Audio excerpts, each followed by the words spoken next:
Bonjour Monsieur Kowarski et Monsieur Boutier. Bonjour Djibril. Bonjour Djibril. Comment êtes-vous devenu entraîneur de football gaélique? Me concernant, je jouais dans un club et c'est Monsieur Périot qui était l'entraîneur. Monsieur Périot, il était professeur de PS au collège Pierre de Dreux à Saint-Thomas-de-Cormier. Et puis il a décidé d'arrêter. Et donc on a fait un petit tour dans le club pour savoir qui allait reprendre le rôle d'entraîneur. Et je me suis proposé avec une autre personne. Donc on a entraîné le club à deux. Voilà, donc c'était en 2006. Et pour ma part, en fait, c'est le jeu des mutations. Je suis arrivé au collège Pierre de Dreux en septembre 2015 à Saint-Aubin. Il y avait du football gaélique de programmé, donc j'ai été amené à l'enseigner. J'ai trouvé une activité riche et voilà, je me suis lancé dans le coaching. Quel est votre rôle en tant qu'entraîneur? Le rôle de l'entraîneur, il est très, très vaste comme rôle. Déjà, faire progresser les joueurs techniquement. Voilà, donc c'est un petit peu ce qu'on a fait au collège. Là, on a travaillé les passes à la main, les passes au pied, puis on a essayé de donner des consignes pour vous améliorer vos gestes et la précision de vos gestes. Après, il y a la dimension tactique aussi. Comment on va organiser l'équipe, est-ce qu'on va jouer avec 3 défenseurs, avec 4 milieux, pour placer un petit peu les joueurs. Et puis essayer de donner des principes de jeu, jouer en mouvement, jouer en vitesse, comment on défend. Et puis après, il y a l'aspect aussi ambiance d'équipe, comment réussir à motiver les joueurs, à leur donner du plaisir aussi, à faire en sorte qu'ils vivent bien ensemble. Voilà, donc il y a plein d'axes de travail possibles pour l'entraîneur. Je partage tout à fait l'avis de mon collègue sur cette question. Avez-vous eu une formation d'entraîneur? De mon côté, en fait, on a une formation d'entraîneur en tant que professeur de PS, donc plutôt en termes de polyvalence dans les sports collectifs. Le football gaélique en fait partie. Donc pas spécifiquement dans cette activité, mais plutôt de manière générale en EPS et sur les sports collectifs.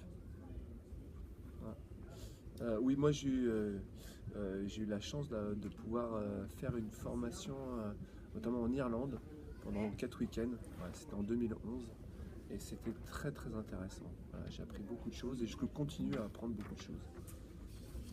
Comment motiver l'équipe? Comment motiver l'équipe? Il faut déjà avoir une connaissance, une bonne connaissance de chacun des joueurs, parce que chaque joueur est différent, chaque joueur et joueuses ont des motivations différentes et on va essayer de trouver les bons mots, la psychologie un petit peu de chacun pour trouver un bon amalgame et créer une ambiance positive au sein de l'équipe et faire en sorte que tout le monde se sente bien et investi dans le projet de jeu et dans l'envie de jouer ensemble. C'est vraiment important de donner confiance aux joueurs, de leur faire prendre justement conscience de leur potentiel et ce qu'ils peuvent apporter à l'équipe.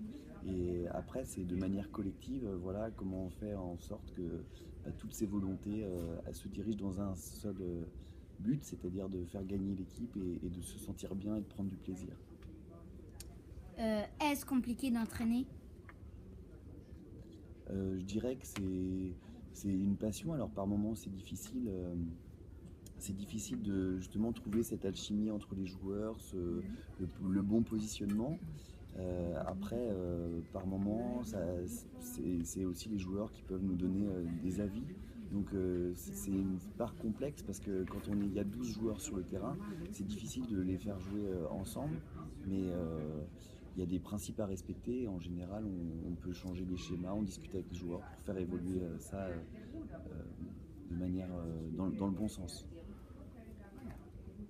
Et pour reprendre ce qu'a dit Monsieur Boutier, c'est surtout c'est ce qu'il a dit, c'est difficile. C'est surtout intéressant. Et toutes les choses intéressantes sont difficiles parce que coacher, il y a plein de dimensions techniques, tactiques, psychologiques, il y a plein de choses à apprendre, mais c'est vraiment très intéressant. Et on apprend à chaque fois, et on progresse à chaque fois, et c'est ça qui est à la fois difficile et à la fois intéressant. Il y a beaucoup aussi de remise en question. Voilà, on ne détiendra jamais la vérité, chaque joueur, chaque groupe est différent, et donc il faut à chaque fois reconstruire tout ça, et c'est ça qui qui est à la fois difficile mais aussi à la fois intéressant. Avez-vous entraîné des équipes d'autres sports, de d'autres sports? Bah, dans le cadre scolaire, oui, parce que j'ai animé j'ai animé des AS badminton, handball, donc oui. Après, dans le cadre de niveau club, j'ai un petit peu entraîné le football, mais sans plus. C'est surtout le football gaélique sur lequel je me suis concentré.